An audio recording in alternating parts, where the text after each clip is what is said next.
Salam, selamat pagi, jumpa lagi bersama saya, Pendeta Samuel Pandi SP. Firman Tuhan pagi ini terbaca menurut kitab Hakim-Hakim pasal 11 ayat yang ke-35. Demi dilihatnya dia, dikoyakannya lah bajunya sambil berkata, "Ah anakku, engkau membuat hatiku hancur lulu dan engkaulah yang mencelakakan aku. Aku telah membuka mulutku bernasar kepada Tuhan dan tidak dapat aku mundur." Saudara-saudara yang dikasihi Tuhan, mendengar, membaca kisah tentang Yefta, ini sungguh memelukkan hati kita. Bagaimana seorang ayah yang terlanjur bernasar kepada Tuhan harus mengambil keputusan berat untuk menasarkan anaknya satu-satu, anak perempuan yang menyambut dia ketika ia pulang perang. Saudara, ini mengerikan.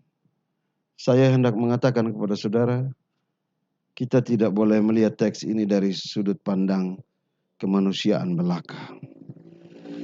Bahwa jika dinilai dari panggilan kemanusiaan, tentu apa yang dilakukan oleh Yefta sangatlah tidak bertanggung jawab dan penuh dengan kesalahan.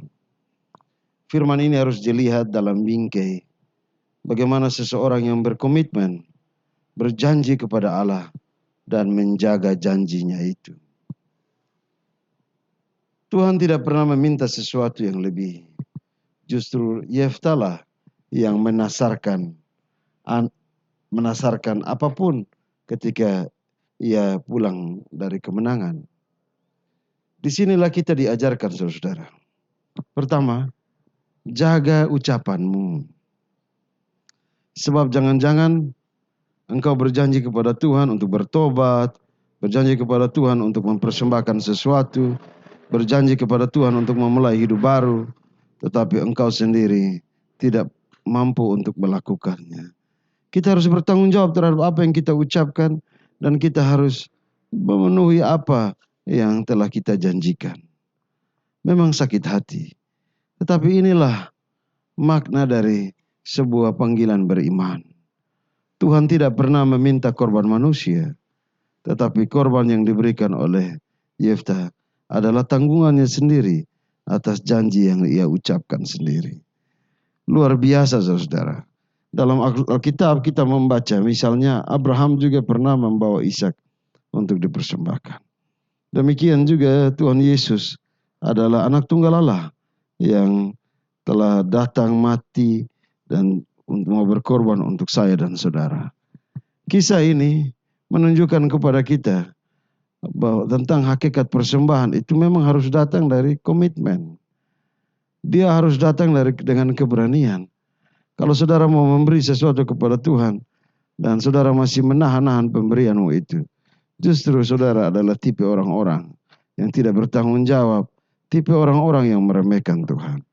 Yefta menunjukkan sesuatu yang terbalik. Apa yang ia janjikan, itu yang ia tepati. Sekali lagi, kita tidak bisa melihat ini dari kacamata hak asasi manusia. Sebab firman ini ada dalam konteks waktu itu. Dan firman ini lebih menekankan bagaimana kita memaknai persembahan. Memaknai apa yang kita beri bagi Tuhan. Tidak mudah, saudara, mengucapkan sesuatu bagi Tuhan. Banyak kali Tuhan mendengar apa kata kita, Tuhan tahu isi hati kita untuk apa yang harus kita lakukan. Kadang Tuhan juga tahu bahwa kita mengambil risiko terlalu besar. Tetapi Tuhan mau melihat bagaimana komitmen kehidupan saya dan saudara terhadap risiko apapun yang kita ambil. Perempuan anak Yefta itu menangis meratap. Sebagai seorang gadis yang baru bertumbuh, ia kehilangan masa depan. Ia kehilangan masa depan demi satu kebanggaan. Ia kehilangan masa depan demi satu kemenangan. Tetapi anak perempuan itu juga menggambarkan kasih Allah bagi kehidupan kita. Allah selalu mempersembahkan kehidupannya. Dan saya yakin bahwa anak perempuan Yefta ini, dia diberkati. Sebab dia anak tanpa dosa. Tetapi dia adalah anak yang ada dalam satu perayaan iman. Perayaan kemenangan orang-orang percaya. Saudara-saudara, Kita harus memulai pagi ini dengan satu langkah kehidupan yang pasti, dengan keyakinan bahwa kita harus mempersembahkan waktu kita hari ini kepada Tuhan. Orang-orang yang mempersembahkan waktu kepada Tuhan akan bekerja dengan tanggung jawab.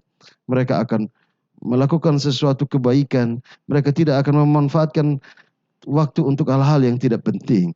Mereka akan melakukan waktu yang berkualitas untuk hari ini. Sehingga mereka memuliakan Tuhan lewat waktu yang mereka jalani. Jalanilah semua waktu dengan indah, bertanggung jawab, lakukan semua itu sebagai panggilan Tuhan.